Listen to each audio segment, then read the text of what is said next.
go ahead and get spoof. Let's go ahead and get started this morning. Brother, what will you open us with a prayer?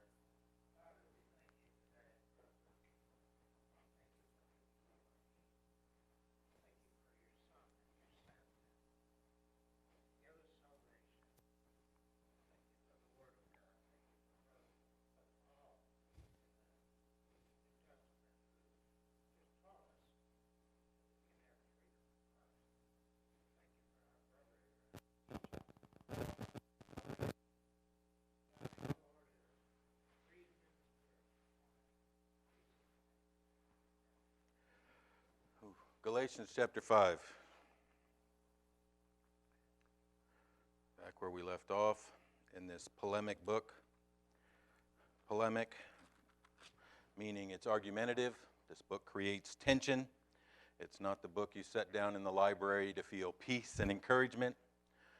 It is Paul drawing to a conclusion, giving no wiggle room whatsoever that we should abandon self-effort and discipline and our own control and become more dependent upon grace. And in this argument, which starts in the very beginning, I mean, there's not even a salutation like normal. He opens up from the very beginning with argumentative tone. And in this picture, it just creates tension. And spent a couple weeks, I was thinking about that and who feels this tension? Because, I'm sure Paul wants to be liked. I want to be liked. Sometimes I wish I hadn't started this book because it doesn't make you liked.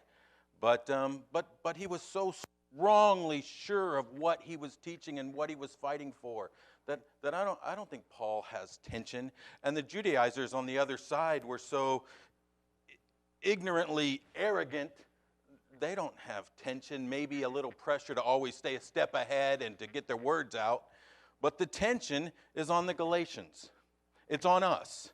And so, Hank, last week we tried to bring that out. Remember when we talked about three different groups? There's the careless group, the group that says, "Oh yeah, talk about freedom because then I'm free. There's no more sin. I can do what I want to. I determine my own moral authority." And then there's the other group over here, the group that says, "The last thing I want to do is be like that group, so just give me a little bit of law because it holds things back, it constrains. It's the glue that keeps us pure." And then in the middle is a group that's trying to live out their freedom, live out their liberty wherewith they've been called. But the truth is they usually end up on one side or the other, if not both, in the course of their life. And so there's this tension that's being created. And it's a tension we understand because just like the Galatians there, we're tempted to look at it the same and think, law is like a dam. It is the only thing that holds back the water of sin. And if you remove that dam, whoosh, it's going to come rushing out. And so that pressure is there and that belief is there. It is in that belief, because before we go on, I want to make sure we remember exactly what Paul's doing here. It is in that belief that you have verses like this, Galatians chapter 2, verse 19. "For I, through the law, am dead to the law." Now, Brother Roy, if law is the only thing that can hold back sin, Paul's claiming, I'm dead to the law. Verse 21, "I do not frustrate the grace of God, for if righteousness come by the law, then Christ is dead in vain." In fact, to this group over here who says, just give me a little bit of law, he says, your little bit of law frustrates the grace of God. You're getting in the way. He's going to say a few verses over in chapter 5, I think it's verse 4, you make Christ of none effect. Think about that. When you add that little bit of law, you make him no effect in the life. He goes on in chapter 3, in chapter 4, it is over and over and over again, freedom from the law. Chapter 5 begins with the freedom that you have, hold fast, stand fast in the liberty, free you are, free you shall be, free, free, free. And in this picture, it's just so easy to say, but there's no restraint. Hank, it can't be. Just give us, that's wonderful. I don't want to be bound in the prison. I love my freedom. Now just tell me what I have to do to be free. Give me the steps 1 through 600, because there were over 600, remember? Give me the answer to every problem that might come up, because I need that. Living without restraint, that's got to be wrong. And Ben, to the unsaved, that's true. Because they don't have any restraint. The unsaved, take away the law, and there is nothing to hold them back. But to those of us who are saved, that's not supposed to be. Eric, screens. To those of us who've been saved, we have the Spirit, which we're going to see, which is where we begin. We do have a restraint. The answer to this problem is walk in the Spirit.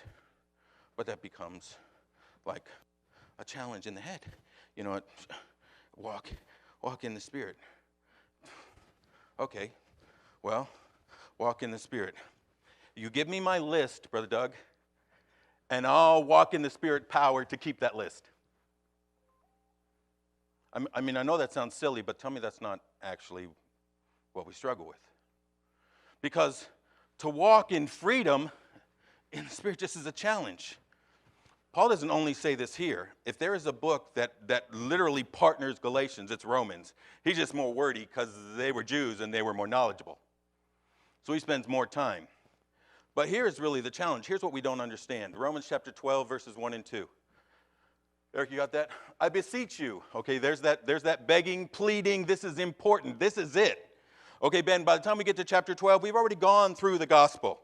Okay, we've gone through the gospel. It's got to the place, you know what I expect? I expect you are now a Christian. And I beseech you, brother, and I beseech you, Christian, by the mercies of God, that which saved you, that you present your bodies a living sacrifice, holy, acceptable unto God, which is your reasonable service. We love that verse. Go on to the next one.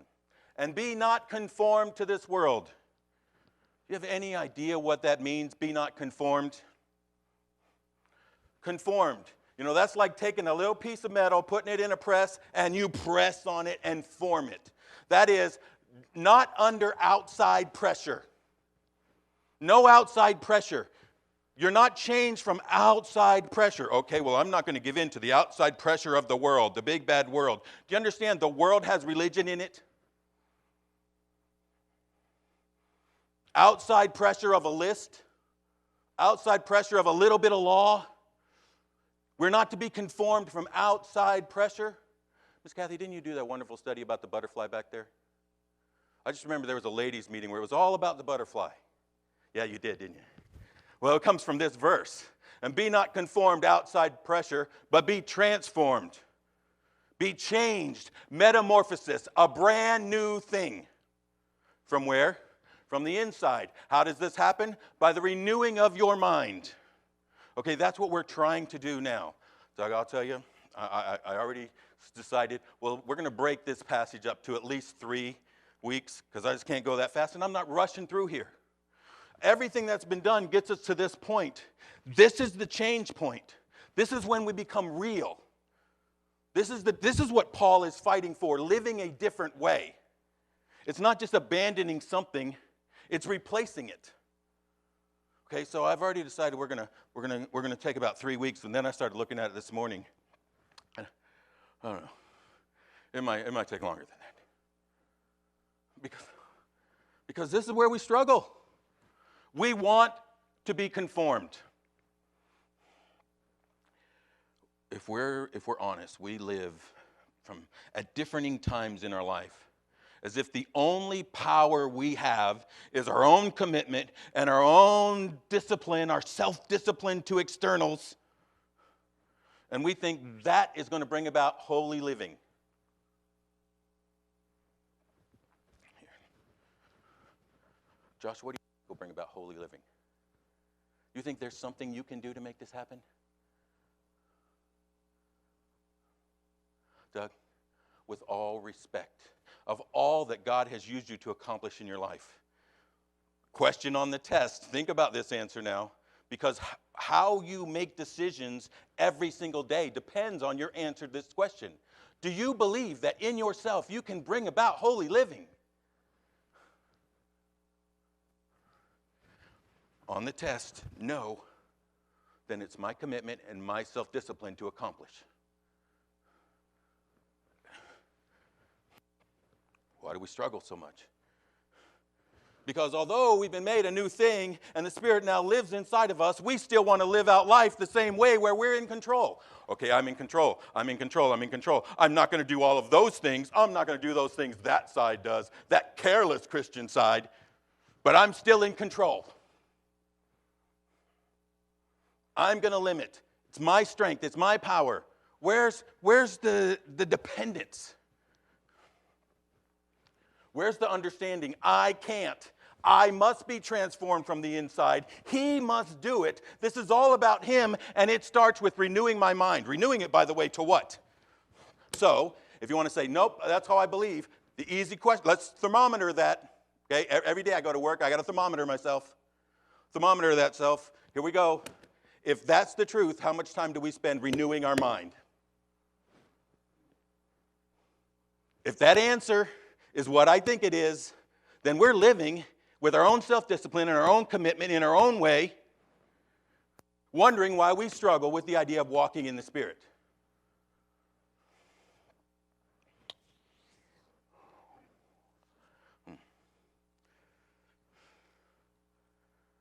Galatians chapter 5, verse 16. Verse 13.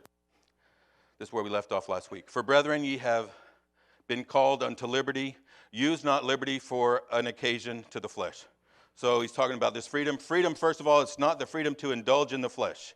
Use not liberty for an occasion to the flesh, but by love serve one another. This freedom, this liberty, it's not the freedom to injure or to stunt or to limit others. Then he goes on to verse 14. For all the law is fulfilled in one word, even this, thou shalt love thy neighbor as thyself. What this freedom, this liberty actually is, it's the freedom to obey the law of Christ. It is not the freedom to ignore the law. Okay, those are the things we looked at last week, Ben. But that still leaves us with this question. Here's the question, okay? That's where we're at. Great. Help me understand liberty, freedom a little bit more. But question, how does freedom bring about holy living? How does this, no dam, hold back the water? What's going to make this happen? How do you reconcile this absolute militant freedom that Paul pushes? And it's militant, Doug, it's militant. There is no wiggle room here. He says if you add a little bit, a little leaven, leaveneth the whole lump. He said you bring some in, that's verse 8, verse 9. Verse 4, if you bring some in, you make Christ of none effect. No wiggle room. Our life is to be different. He answers this, verse 16. And we'll get an introduction to verse 16 this morning. But we're going to read, for context, the rest of the chapter.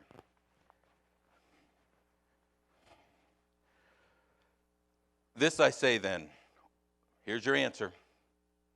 You want to know what's holding it back? What has restraining power? Walk in the Spirit, and ye shall not fulfill the lust of the flesh. For the flesh lusteth against the Spirit, and the Spirit against the flesh. And these are contrary the one to the other, so that ye cannot do the things that ye would. But if ye be led of the Spirit, ye are not under the law. There he claims it again. Now the works of the flesh are manifest, which are these: adultery, fornication, uncleanliness, lasciviousness, idolatry, witchcraft, hatred, variance, emulation, wrath, strife, seditions, heresies, envyings, murderers, drunkenness, revelings, and such like, of the which I tell you before, as I have told you in time past, that they which do such things shall not inherit the kingdom of God. But, contrast, the fruit of the Spirit is love, joy, peace, long-suffering, gentleness, goodness, faith, meekness, temperance. Against such there is no law. And they that are Christ have crucified the flesh with the affections and lust. I want you to notice that's past. And they that are Christ have already. This is past tense. This is already done. And they that are Christ have crucified the flesh with the affections and lust. If we live in the Spirit, let us also walk in the Spirit. Let us not be desirous of vainglory, provoking one another, envying one another. So here you go. Ready, Ben? There it is. I'm going to roll it out. Freedom, freedom, freedom. But, got your answer? You ready for your answer? Walk in the Spirit. Ben, I knew that was your answer. What in the world is that? Okay, you don't say that. But let's be honest. How much do I do? How much do I do nothing? How much do I depend? What is this? Walk in the Spirit. I'm walking, the spirit of a dove's going to come down. It's just going to dump on me. I'm going to have this, force field around, and everything's going to be, what is this?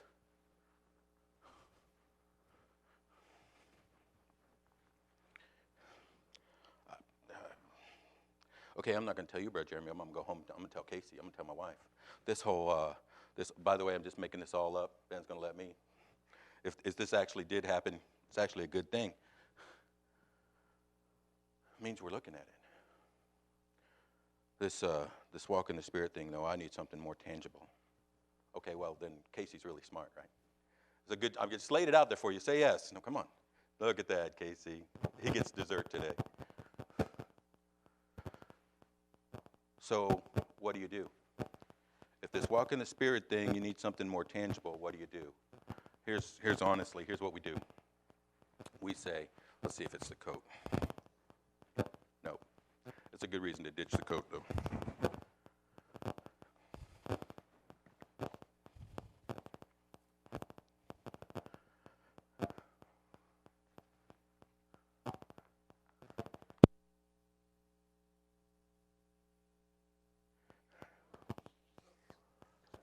We say, all right, give me some laws, give me some rules.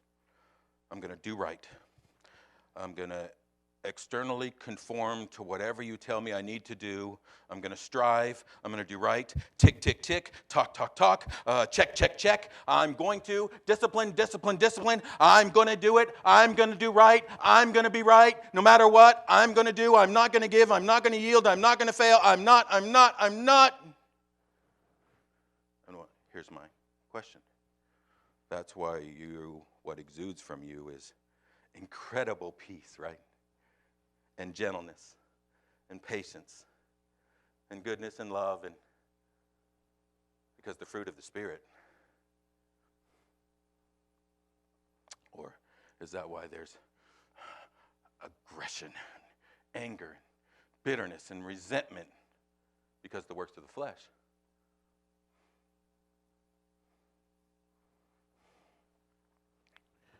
We need to somehow come to grips with this idea that, Brother Wayne, I may not like Paul's answer.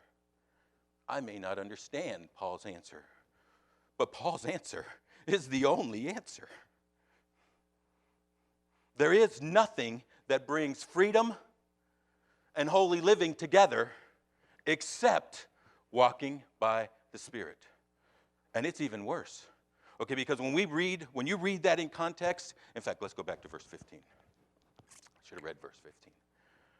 But if ye bite and devour one another, take heed that ye be not consumed one of another. Doug, that's a picture of a dog fight. Okay, understand, when we're walking in the flesh, not in the Spirit, you know what happens? When we're pulling in a little bit of law, that's exactly what happens. That's what happens inside. How about this environment? I want to live in an environment that lifts up Christ, because if he be lifted up, he'll draw all men. I want to be in that place. Okay, here's the picture of that place if you bring in law. You bite and fight and devour and chew. Well, that's a great atmosphere. And you destroy. Okay, that's right here. We get to bite, we get to fight, we get to devour. But I can go even a little bit further into that chapter, and it says, this is what my life will be. My life will be full of wrath and strife and seditions and emulations. Walking in the flesh, I will, check, check, check, work, work, work, tick, tick, tick. It destroys here. Miss Kathy, it destroys here. There is no choice. If we are to live, we must come to grips with the understanding that we must walk by the Spirit. Effective Christian living is not the product, and never will be the product, of human regulation, of our control. Effective Christian living is always the product of divine transformation. Josh, it's not something you can do. But you have a part. You don't get to sit on one side and say, I do nothing. We'll get there, hopefully this morning. A couple things I noticed when we go through this scripture. Here you go. Notice this. Until you get to verse 26, from verse 16 all the way to verse 26, there's only one command. There's only one thing we're told to do. Everything else is a statement of fact. One command, walk in the Spirit. Statement of fact. The flesh lusteth against the Spirit against the flesh. Verse 18, if you're led in the Spirit, you're not under the law. Statement of fact, statement of fact. The works of the flesh are these, statement of fact. The fruit of the Spirit is, statement of fact. There is nothing in your command that says, don't be immoral, don't hate. In fact, it's a statement of fact. Walk in the Spirit, statement of fact, you won't. The only command here, the only necessity here, walk in the Spirit. You will be love, you will show love, you will be patient, you will be gentle. Well, you just don't understand. I do understand. I have the same choice. We can out-argue and manipulate and intimidate and handle it however we want to. But here you go. Fact. The works of the flesh are these. The fruit of the Spirit is this. Walk in the Spirit produces here. Control it by your own self in the flesh produces here. Let the Bible be true. And every man deceiving himself and everyone else. After the command, the one command, comes conflict. Imagine that. When you bring these two things into place, this picture of, Doug, I want you to know I haven't got to point one yet. This is all introduction. That's not an exaggeration. I don't know how this is. When you bring these two things into place, Katie, I have this desire to be in control. Okay, now I'm surrendered, so I'm going to do it your way, but I want to be in control. And releasing that means maybe it doesn't happen my way, and maybe it doesn't happen smooth, and maybe there's some gravel road and not pavement, and maybe I lose something that I don't want, and it brings tension. So immediately after it talks about the one command, I'll let you know. You start living in this command, and there's going to be tension. The two don't get along. And as long as, I'm going to run out of time anyway, let me stick this out there.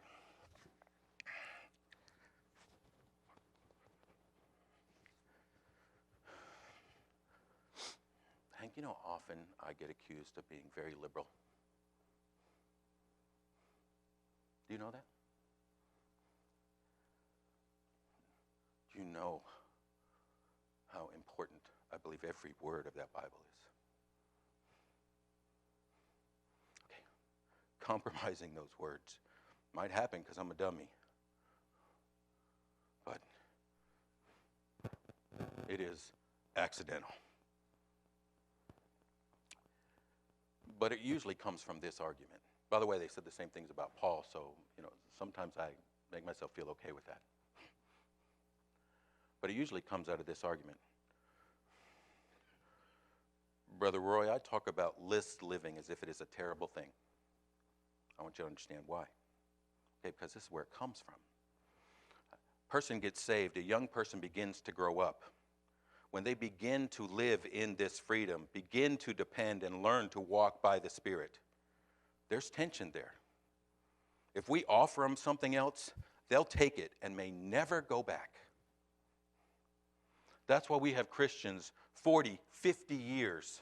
And if you look at their life at home, it is works of the flesh. 1, 2, 3, 4, 5.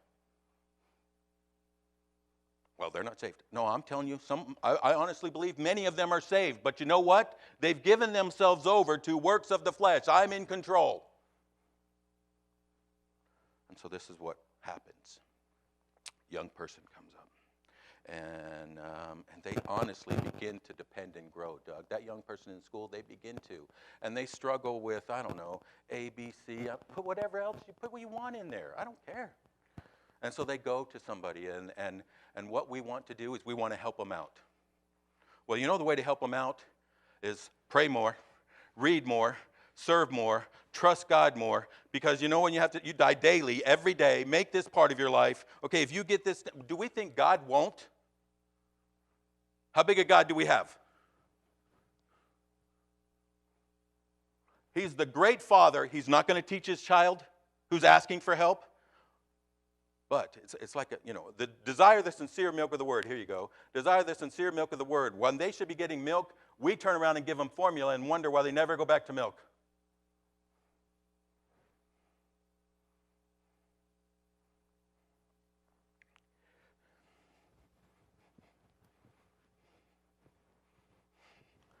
And in that tension, makes sense. Truth is, I'd rather have the list. It's something I think I can do. And if I can't, I take it off the list and I concentrate on the things I can do. And I criticize others. And I get in the dogfight and we bite. That sounds like church life, doesn't it? But not if we walk by the Spirit. Then it goes through in this chapter, verses 19 through 23, gives us a contrast of behavior based off of who's in control. And then the last, we get a conquest. All right. I got 15 minutes. Couple things. We got to go just get through this to at least get started. If we're going to walk by this Spirit, the very first thing, walk by the Spirit, we must be saved. Got to be saved. Okay, verse 24. And they that are Christ have crucified the flesh with the affections and lusts. Let me throw this out too. Okay. Oh boy. Brother Roy, this is what I believe you have to do to be saved? You have to believe. But I also believe this. If you believe, it changes some things. And here's a verse that's why. Look what it says. And they that are Christ, those that are saved. All we're talking about is salvation here. They that are saved have crucified the flesh with the affections and lust. Crucifixion, this is a pretty radical thing. They that are saved, those that are his, have crucified. There is a drastic change. There is a commitment that God's way is right, my way was wrong, I'm leaning, I'm depending, I'm needing. I think sometimes, it's like when I was a kid and you would go through those verses about the martyr. Miss Kathy, I would always sit right there and say, well, I'd hate to be in that place. Maybe I could say exactly what they wanted me to say, but God would know the difference, and so I wouldn't have to face the firing squad like the poor little girl in China did, and I could still get by, and I could still lie, and I would just try to find a way to make it blend. I think sometimes people have done that with salvation too. See, I need the golden ticket to get to heaven, so I'll say the magic words that get me the golden ticket, like God is some chump and he doesn't know in my heart. I don't mean a single word of it. Just give me the ticket, take me to heaven, and I'm going to live life the way I want to on my own throne.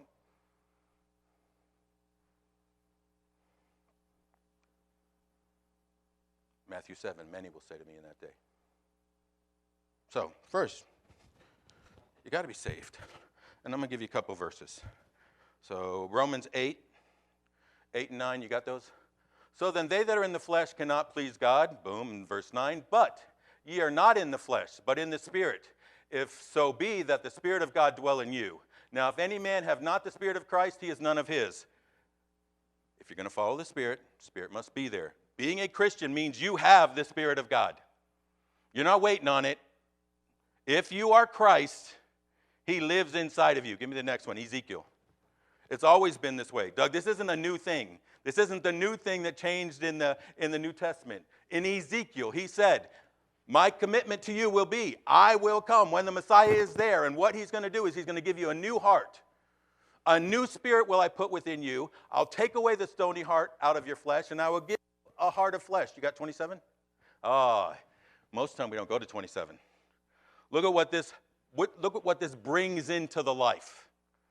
When he puts his spirit into our heart, our new heart, supernatural heart, spirit living inside of us, and I will put my spirit within you, and it will cause you to walk in my statutes, and you shall keep my judgments and do them. See, so we don't need a list. What we need to do is surrender and listen to he who lives inside of us. Because he will lead us. In fact, this passage talks about he'll lead us.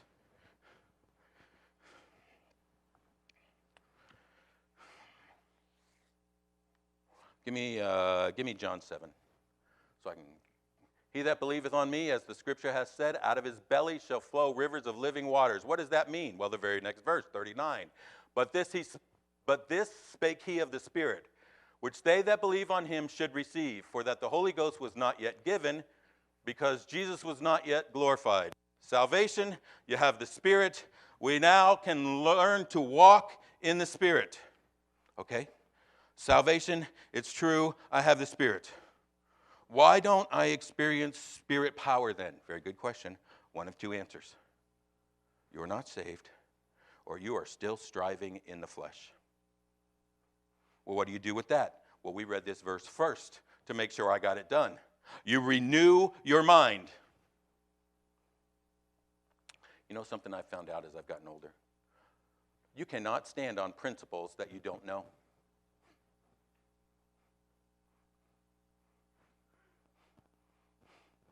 You know what changes you? The renewing of your mind.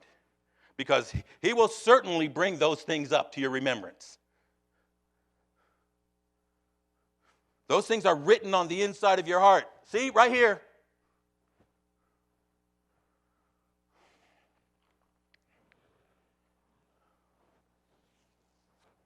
We may have been saved 15 years.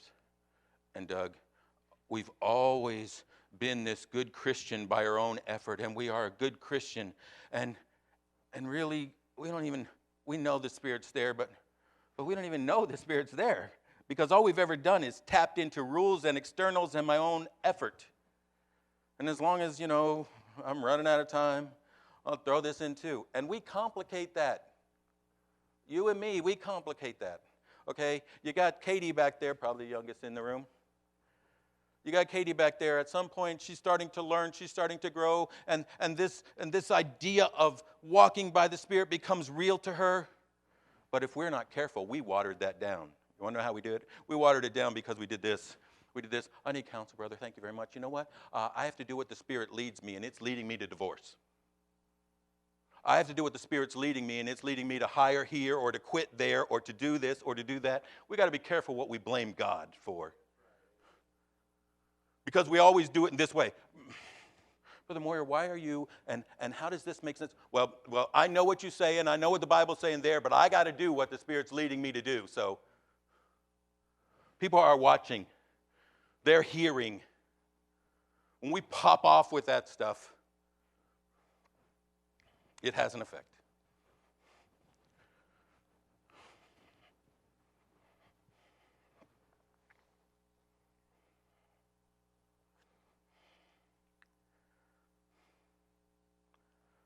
Still here, verse 16, walk in the Spirit.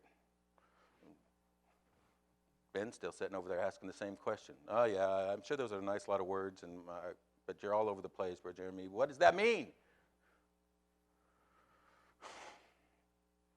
Does it mean, and here's where we get conflict again. I got to hurry. We get, does it mean I do nothing and I just quietly wait and he'll just move my arms like a puppeteer? Well, there is some truth in waiting, and it's him. Does it mean that accomplishes nothing and I must do and I must be and I must? And Well, there's some true we must do, but it's not that and it's not that. And somewhere in here in the middle is where, we've got to submit and we've got to depend and we've got to seek. I try to keep verses that we know. 1 Chronicles 28. And thou, Solomon, my son, know thou God of thy father, and serve him with a perfect heart and with a willing mind, for the Lord searcheth all hearts and understand all the imagination and the thoughts. If thou seek him, he will be found. Doug, the Spirit's not even living in him, but he is living in us. Go to Hebrews chapter 11, verse 6. But without faith it is impossible to please him. For he that cometh to God must believe that he is, and that he is what? A rewarder of those who seek him. He lives inside. I don't understand this. This walk by the Spirit. Jimmy, I just don't get it. What? You think he's living inside quietly, hiding in the back? He doesn't want to be seen or heard? Okay, I don't exactly know everything this is, Brother Moyer, but I know it's this. Seek him, he will be found. He wants to be found. Trust him, he will make his way known. But we can substitute that with a list, and it's so much easier. And you know what we would rather do? Because here, guess who's in control? My list. Here, I don't know. I'm dependent. I'm surrendered. I'm not in control.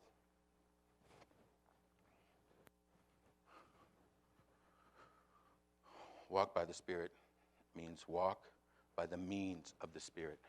Doug, he's already in us. Walk by according to who I am. Let me give you another verse we all hear all the time. 2 Corinthians 6:16. And what agreement hath the temple of God with idols? For ye are the temple of the living God. Now here's how you almost always hear that. You're the temple of God, don't sin. God's inside you, so don't sin. You know what you miss? God's inside you. God is inside of us. He lives inside of us. Surrender and seek. What do we think will be so hard then? Do you understand how rules make him of none effect, what we depend on? We start to depend on I'm being good. No, depend on this. Wake up in the morning, seek him. It starts with verse 24, where it says, crucified. Them that are him have crucified the flesh. Well, that's not a one-time thing. You know when you crucify the flesh? Every day when you decide to depend on him. He is there and he wants to be heard. He's definitely not fighting. He's definitely not taking control.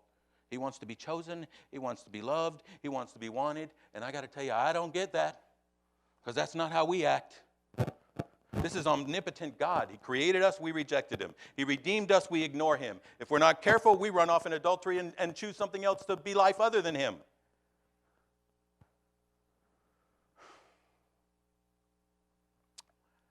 The next word is flesh, and we'll out of time. That's what we're going to have to do. We'll pick this back up next week, God willing. Preacher brings me back next week. It's November. Who knows what goes on in November? That's what I meant. But we need to understand there's a comparison. Choose this, not this. And I can't exactly explain to you what it is to walk in the Spirit. It's my struggle just like yours. So I need to understand how I can measure that. And he gives us some thermometers here, and he explains to us what the contrary is. We need to spend a little time in that, and then we'll go forward from there. Will you close in a word of prayer?